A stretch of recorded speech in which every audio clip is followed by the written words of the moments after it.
Deutschland die Würfel gefallen.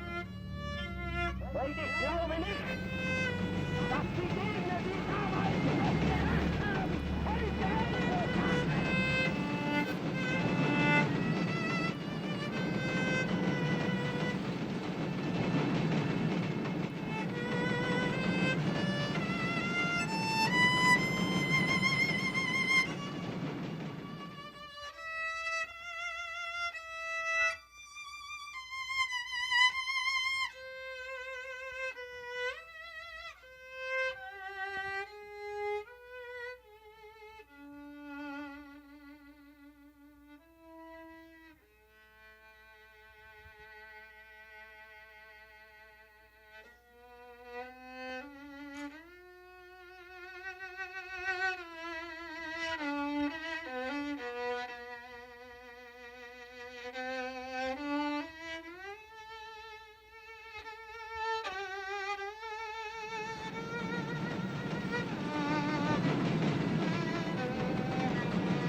As a 6-year-old, I always dreamed of taking a train ride, but not on a train ride like this.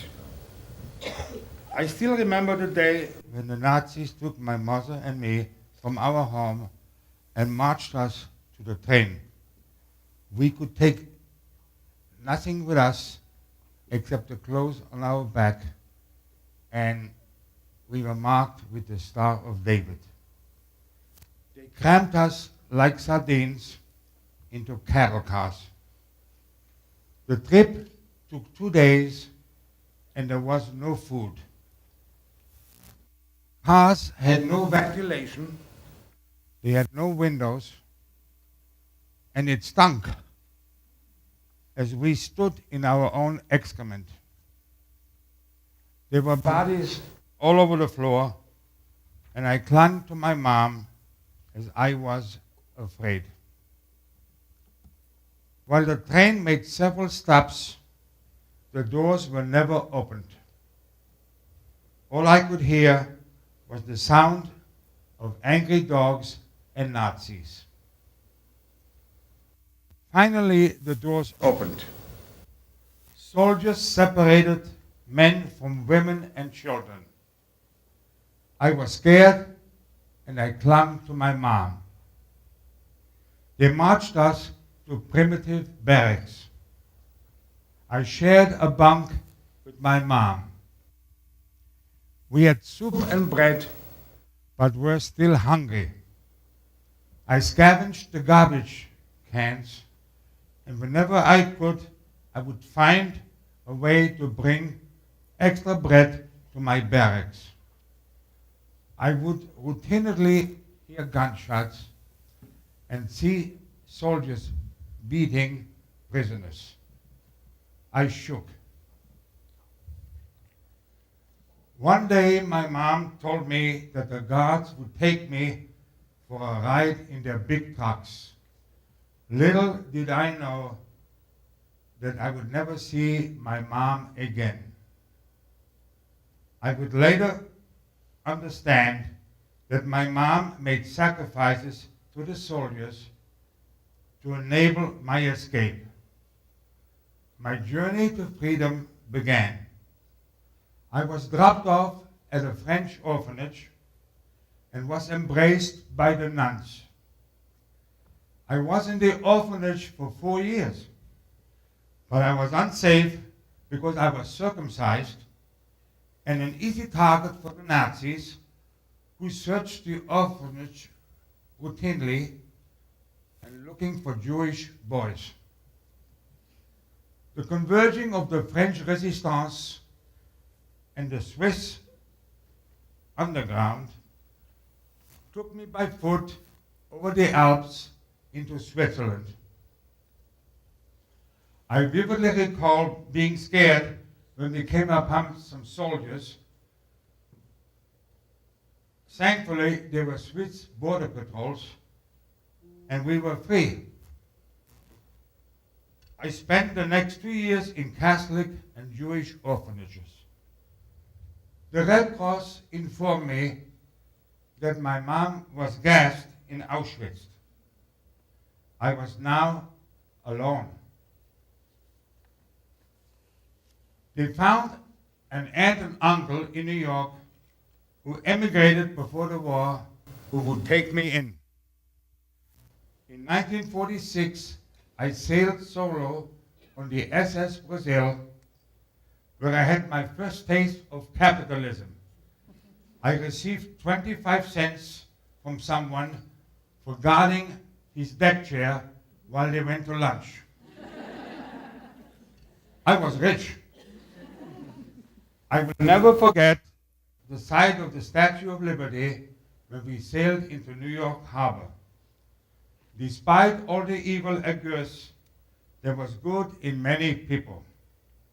I hate to admit it, but the first 3 days in New York were very disappointing to me. Streets were not paved with gold.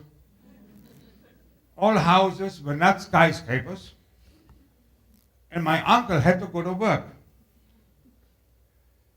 And if that was bad, I ended up in New Jersey.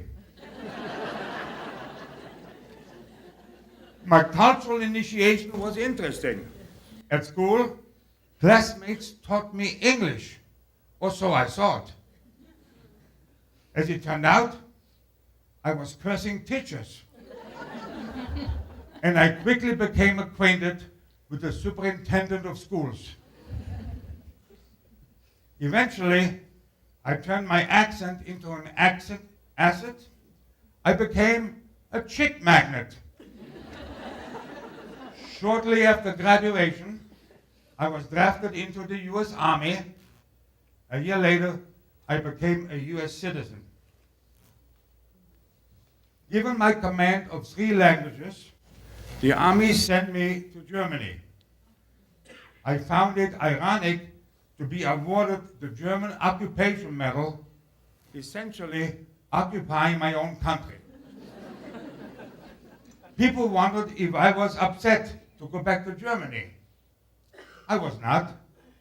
In fact, I met this beautiful German Fräulein who was very well proportioned, if you know what I mean. And again, people wondered why I would marry a German whose father served in the German army. I chose love. I've been blessed with a great career. I was able to serve in the U.S. Army for 20 years, receiving the Bronze Star for meritorious service in Vietnam. I went to college and received my bachelor's degree in business administration. I then began a 25-year career in civil service. But my real career passion is officiating soccer. I remain an active official going on my 55th year. I have officiated NCAA 1 semi-pros, the U.S. Olympic sports festivals, and even a friendly match between 2 competing teams in the 1986 World Cup.